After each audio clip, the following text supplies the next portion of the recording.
നമസ്കാരം. എമ്പുരാൻ കണ്ടില്ല. Ticket book ചെയ്യാത്ത കാരണം ക്യാൻസൽ ചെയ്യേണ്ടി വന്നില്ല.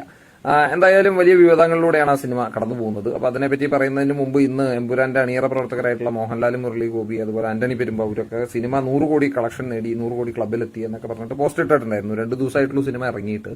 അപ്പോൾ ചുമ്മാ നമ്മൾ ഗൂഗിളിലൊന്ന് തെരഞ്ഞു നോക്കിയ സമയത്ത് 746 തിയേറ്ററിലാണ് എമ്പുരാൻ കളിക്കുന്നത്. 700 കേരളത്തിലും ബാക്കി പുറത്തും. അപ്പോൾ 4600 ഷോകളാണ് ഒരു ദിവസം ഉള്ളത്. അപ്പോൾ റഫലി അറൌണ്ട് 5 മുതൽ 5,20,000 ആളുകളാണ് ഒരു ദിവസം എമ്പുരാൻ കാണുന്നത് എന്നാണ് കണക്കുകൾ സൂചിപ്പിക്കുന്നത്. അപ്പൊ അങ്ങനെ വരുമ്പോൾ ഒരു 10 മുതൽ 11 ലക്ഷം ആളുകളാണ് ഇപ്പൊ കഴിഞ്ഞ 2 ദിവസമായിട്ട് എമ്പുരാൻ കണ്ടു കഴിഞ്ഞിട്ടുള്ളത് എന്നാണ് നമുക്ക് തോന്നുന്നത്. അപ്പൊ അങ്ങനെ ഒരു 10 to 11 ലക്ഷം ആളുകൾ ഓൺ ആൻ ആവറേജ് ഇപ്പൊ കേരളത്തിലാണല്ലോ കൂടുതൽ തിയേറ്റർ. 700 തിയേറ്റർ കേരളത്തിലാണ്. അപ്പൊ കേരളത്തിലെ ഒരു ഫെയർ വെച്ചിട്ട് നോക്കുകയാണെന്നുണ്ടെങ്കിൽ ഒരു 100, 150, 200 ആ റേഞ്ചൊക്കെയാണ് നമ്മളുടെ ടിക്കറ്റിന്റെ ചാർജ്.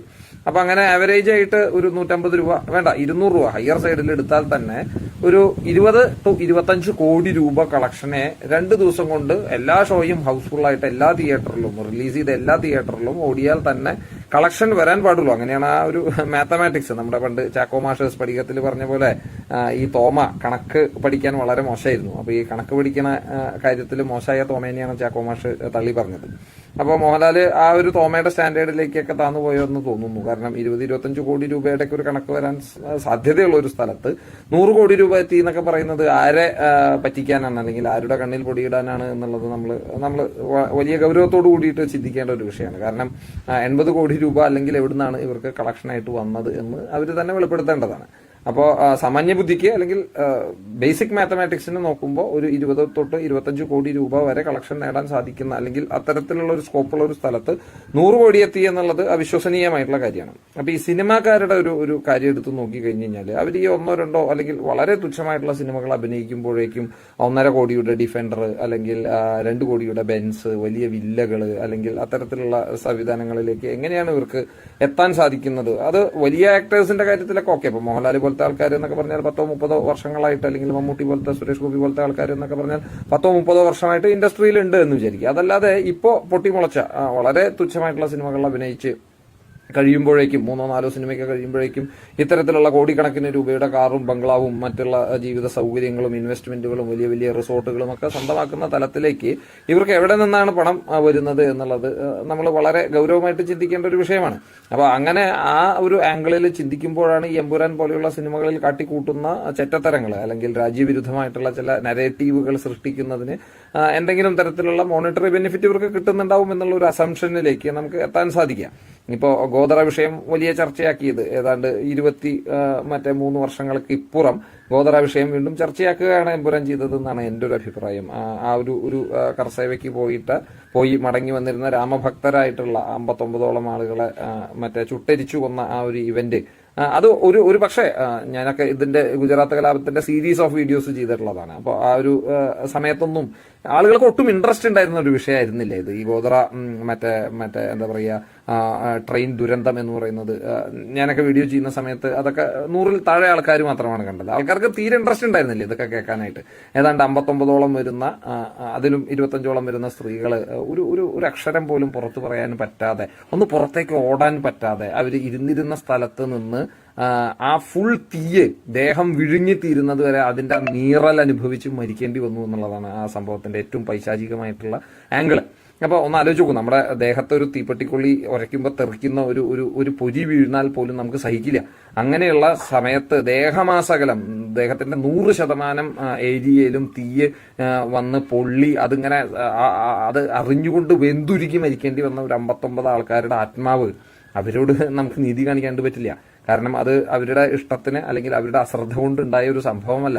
അത് അവരെ കരുതിക്കൂട്ടി അല്ലെങ്കിൽ അവരുടെ ജീവൻ എടുക്കാൻ വേണ്ടി ചെയ്തിട്ടുള്ള സംഭവമാണ്. അതിനെയൊക്കെ സിംപ്ലിഫൈ ചെയ്ത് കാണിക്കുക, അതിനൊക്കെ എന്താ പറയുക ആവിഷ്കാര സ്വാതന്ത്ര്യത്തിന്റെ പൊടിപ്പും തൊങ്ങലും വെച്ചിട്ട് തൊള്ള തോന്നിയോണം പ്രസന്റ് ചെയ്യുക എന്നൊക്കെ പറഞ്ഞാൽ അതൊക്കെ സഹിക്കുന്ന ജനത അല്ലെങ്കിൽ ആ കാലഘട്ടം പോയി മാഷുമാരെ. അതൊക്കെ ആ കാലഘട്ടത്തിൽ നിന്നൊക്കെ ഒരുപാട് മുന്നിലോട്ട് പോയി ഇവിടുത്തെ ഹിന്ദു സമൂഹം എന്നുള്ളത് മനസ്സിലാക്കണം.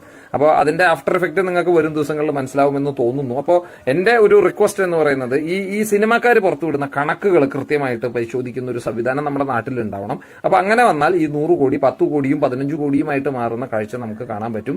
അപ്പൊ ഇവർ ഈ ഗ്യാപ്പ് സൃഷ്ടിക്കുന്നത് കേവലം മാർക്കറ്റിംഗിന്റെ ഒരു പർപ്പസിന് വേണ്ടിയിട്ടാണോ, അതല്ലാതെ ഈ 80 കോടി ഫില്ല് ചെയ്യുന്ന മറ്റെന്തെങ്കിലും ഇടപാട് ഈ പരിപാടിയുടെ ഉള്ളിലുണ്ടോ എന്നുള്ളത് ഇവിടുത്തെ അധികാരികൾ പരിശോധിക്കേണ്ടതാണ് എന്നുള്ളതാണ് ഈ ഒരു വിഷയത്തിൽ എനിക്ക് പറയാനുള്ളത്. നന്ദി, നമസ്കാരം.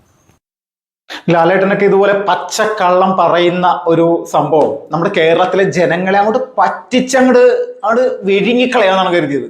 ഇതൊക്കെയാണ് യാഥാർത്ഥ്യം. എമ്പുരാൻ എന്ന് പറയുന്ന സിനിമ, ഈ സിനിമയുമായി ബന്ധപ്പെട്ടുകൊണ്ട് വരുന്ന ഓരോ കാര്യങ്ങളും അതിൽ കാണിക്കുന്നതടക്കം പച്ചക്കള്ളങ്ങളായിട്ടുള്ള വിഷയങ്ങളാണ്. ഇതാണ് തെറ്റിദ്ധരിപ്പിക്കൽ. ഇത് ആരുടെ കൂടെ കൂടിയപ്പോഴാണ് ലാലേട്ടൻ പോലും ഇതുപോലെ ആകുന്നത്?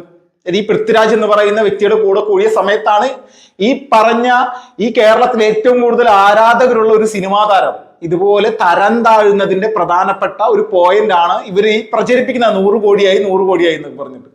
അപ്പോ എത്രത്തോളം വലിയ രീതിയിലുള്ള നെഗറ്റീവാണ്. ഇതിന്റെ തെളിവാണ് ഇദ്ദേഹം, ഈ ഹരിപ്രസാദ് എന്ന് പറയുന്ന ഈ വ്യക്തി, അദ്ദേഹം ഇവിടെ കാണിച്ചിരിക്കുന്നത്. മാക്സുമായി ബന്ധപ്പെട്ടുകൊണ്ടൊക്കെ വലിയ രീതിയിലുള്ള സംവിധാനങ്ങൾ കൂടി മുന്നോട്ട് പോകുന്ന ആൾക്കാരാണ് ഇവരൊക്കെ. അപ്പൊ നമ്മളൊരു കാര്യം ചിന്തിച്ചു നോക്കാം. നമ്മുടെ കൊച്ചു കേരളത്തിൽ ഇതുപോലെ ഒരു പ്രത്യേക സുഡാപ്പികളെ സുഖിപ്പിച്ചുകൊണ്ട് അവരെ തിയേറ്ററുകളിലേക്ക് ഒഴുക്കി കൊണ്ടുവരാൻ വേണ്ടി കാണിച്ച അതിബുദ്ധി, ഈ അതിബുദ്ധിയാണ് യഥാർത്ഥത്തിൽ എമ്പുരാൻ എന്ന് പറയുന്നത്. നമ്മൾ ആലോചിച്ച് നോക്കണം. ഗോദ്ര പോലെയുള്ള ഒരു സ്ഥലത്ത് നടന്ന സംഭവത്തെ മറച്ചു വെച്ചുകൊണ്ട് ഇവിടുത്തെ ഒരു പ്രധാനപ്പെട്ട രാഷ്ട്രീയ പ്രസ്ഥാനത്തെ അല്ലെങ്കിൽ സംഘപരിവാർ എന്ന് പറയുന്ന സംവിധാനത്തെ പൂർണ്ണമായിട്ട് അധിക്ഷേപിക്കുക, അതോടൊപ്പം തന്നെ ഇവിടുത്തെ ഹൈന്ദവ സമൂഹത്തെ കൂടി പൂർണ്ണമായിട്ട് അധിക്ഷേപിച്ചു കൊണ്ടുള്ള ഒരു ചിത്രം.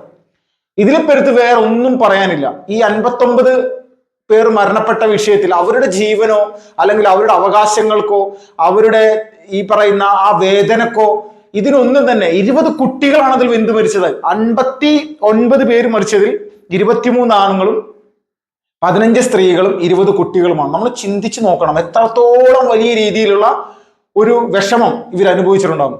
ഈ 20 കുട്ടികളുടെ ജീവന് ഒരു പുല്ല് വില പോലും കൊടുക്കാത്ത പൃഥ്വിരാജ് എന്ന് പറയുന്ന വ്യക്തി, ഈ വ്യക്തിയുടെ മാനസികാവസ്ഥയെ നമ്മൾ എന്താണ് പറയേണ്ടത്? അപ്പോൾ ഇവിടെ അതിനുശേഷം നടന്നിട്ടുള്ള പ്രശ്നങ്ങൾ മാത്രമാണ് ലോകത്തിന് മുന്നിൽ കാണാൻ പാടുള്ളൂ, അതേ നടക്കാൻ പാടുള്ളൂ. അതാണ് ഇവിടെ, അത് മാത്രമാണ് സത്യം. ഇതിന് മുന്നിൽ നടന്നതൊന്നും ഈ യാഥാർത്ഥ്യമല്ല. ഇതൊക്കെ വെറും സംഘപരിവാറിന്റെ ആളുകൾ ഇവിടെ നടത്തിയ കള്ളപ്രചരണങ്ങളാണ്. സുഡാപ്പികൾ എന്താണോ പറയുന്നത്, ഇവിടുത്തെ ഈ പാകിസ്ഥാൻ എന്ന് പറയുന്ന രാജ്യം എന്താണ് ഈ ഗോദ്ര കലാപവുമായി ബന്ധപ്പെട്ട് പറഞ്ഞത്? ഇത് സംഘപരിവാറിന്റെ ആസൂത്രിതമായിട്ടുള്ള ശ്രമമാണ് ഈ ഗുജറാത്ത് കലാപം എന്നുള്ള രീതിയിലാണ്. അപ്പൊ അത് പറഞ്ഞു വെക്കുകയാണ് ഇവിടെയുള്ള ഈ പറയുന്ന പൃഥ്വിരാജ് അടക്കമുള്ള ആളുകൾ. ഇവരുടെ ശബ്ദമാണ് ജിഹാദി ഭീകരവാദികൾ എന്താണോ ഗുജറാത്ത് കലാപവുമായി ബന്ധപ്പെട്ടുകൊണ്ട് ഇന്നും പറഞ്ഞുകൊണ്ടിരിക്കുന്നത്. അവർ പറയുന്നത് ഇത് സംഘപരിവാറിന്റെ ആസൂത്രിതമായിട്ടുള്ള ശ്രമമാണെന്നാണ്. ഇവര് ഈ ജിഹാദികൾ അവിടെ ചെയ്തു കൂട്ടിയ കൊള്ളരായ്മത്തരം അല്ലെങ്കിൽ ഏറ്റവും ഒരു ക്രൂരമായിട്ടുള്ള കൃത്യം, ഈ കൃത്യത്തിനെ ഇവിടെ പൊതുസമൂഹത്തിന്റെ ഇടയിലേക്ക് ഇതിനെ കൊണ്ടുവരാനായിട്ട് ശ്രമിക്കുന്നില്ല. ഇതാണ് യഥാർത്ഥം. ഈ പറയുന്ന ഭീകരവാദികൾക്ക് ഇതുപോലെ നിരന്തരമായിട്ട് ഇവിടുത്തെ ഭൂരിപക്ഷ ജനതയെ ഏതെല്ലാം തരത്തിൽ അപമാനിക്കാൻ പറ്റുമോ അതൊക്കെ ചെയ്തുകൊണ്ടിരിക്കുന്നതാണ്. അപ്പോ പൃഥ്വിരാജിനെ പോലെയുള്ള ഒരു വ്യക്തി ഇതുപോലെയുള്ള ഒരു സിനിമ പിടിച്ചുകൊണ്ട് അതിനുശേഷം ഇത് 100 കോടിയായി 1000 കോടിയായി 10,000 കോടിയായി എന്നൊക്കെ പറഞ്ഞ് സോഷ്യൽ മീഡിയ വെറുതെ ഇതുപോലിട്ട് തള്ളുമ്പോൾ ഇങ്ങനെയുള്ള നല്ല ഗംഭീരമായിട്ടുള്ള മറുപടികളുമായിട്ട് കേരളത്തിലെ നിങ്ങളെ മുന്നിൽ തന്നെയുള്ള ആളുകൾ മുന്നോട്ട് വരുമെന്നുള്ള ഒരു തർക്കമില്ല. അതാണ് ഈ ഹരിപ്രസാദ് ഏട്ടൻ ഇപ്പോൾ പറഞ്ഞിരിക്കുന്ന ഒരു പ്രധാനപ്പെട്ട പോയിന്റ്.